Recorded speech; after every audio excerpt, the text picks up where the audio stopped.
बघायला मिळतो आहे. म्हणजे आपल्याच प्रभागातून आपल्यासमोर आपलेच मित्र, आपलेच भाजपचे पदाधिकारी हे बंडखोरी करत त्या ठिकाणी उमेदवारी करताना दिसत आहेत. त्यांचं कसं आव्हान आपल्याला वाटतं आपल्यासमोर ठेवून? नाही, ते एक षड्यंत्राचा जो भाग आहे. मला महानगरपालिकेमध्ये जाण्यापासून रोखण्यासाठी हं, जे काही आपले नेते आहेत हं, त्यांचा कायम प्रत्येक निवडणुकीत प्रयत्न असतो, हं, पण यावेळेस त्यांची चाल थोडीशी यशस्वी झालेली आहे. हं, त्याचा त्रास मला या निवडणुकीत होतो आहे.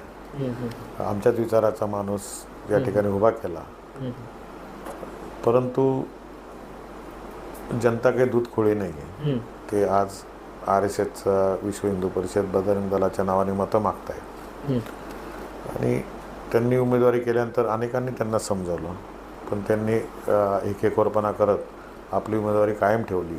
हं. त्यावेळेस आम्ही काही गोष्टी की असं कसं शक्य आहे, जो विचाराचा एवढा